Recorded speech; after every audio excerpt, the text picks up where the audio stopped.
My name is Derek McGinnis, U.S. Navy, Hospital Corpsman Second Class. While serving in Iraq, my ambulance was hit by a suicide driver. This resulted in a left above knee amputation, a traumatic brain injury, as well as other injuries. Yeah, I'm grateful to have three wonderful boys. They're Sean, Ryan, and Kyle. Sean's here with me today. Very proud of him. I feel pride in them, feel pride in my family. And I joined the Navy in 1996, and I actually joined my junior year because I knew I needed to get out of that area, and I had an adventurous side of me that I really knew I needed to get out and go explore and be independent and try things. And I figured the Navy was a great place for me. It was a good fit. I'm grateful to have served in the Navy as well.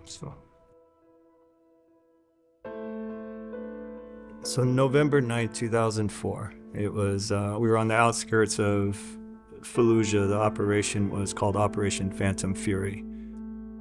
We were going into helping provide support for some injured Marines. I was in my ambulance at that time. We were engaged by small arms fire and eventually a vehicle-borne IED. So a suicide driver came in from this side and crashed into my ambulance and blew himself up. So my injuries I sustained that day, I lost right away was the above knee amputation. I took some shrapnel injuries to this leg. I took shrapnel to this eye, multiple shrapnel wounds to my body. With that being said, I had also sustained a left parietal bleed in my brain, so a severe traumatic brain injury, and tension pneumothorax, and then shrapnel wounds to my stomach.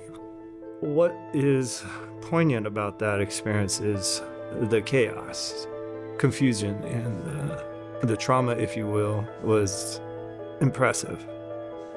But what was more impressive was the excellence of the people that were around me, from the Marines to the sailors to the providers to everything else. And I will always be grateful for their professionalism and their acts that day that clearly saved my life. My current home, I'm grateful to live in. It's a beautiful home. It's not wheelchair accessible, or I have a shower bench in the home, and it's a beautiful home, and I can come in and out of the home and use it accordingly. I realize there will be a point in time where I will be in a state where I'll need to utilize some other features which could allow us to make things more easier. It doesn't have to be that hard. A fellow veteran who encouraged me to reach out to Homes for Our Troops, really, really grateful.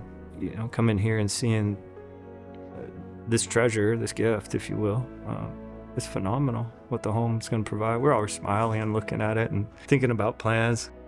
So during the intake process with Homes for Our Troops, Ormora asked me a question, and it was an intake question, and I was trying to tell her, I just want more family dinners. I just want more time. It's just that thing, the home, if you will, you take it for granted, but that's your base, and then from there you can achieve or relax. So I guess my thing would be gratitude to the donors and to future donors as well. They do make a difference. Homes for Our Troops has offered me an opportunity, in both mentally as well as physically, to improve time with my family, time meeting my needs, and also to allow me to live independently in the future.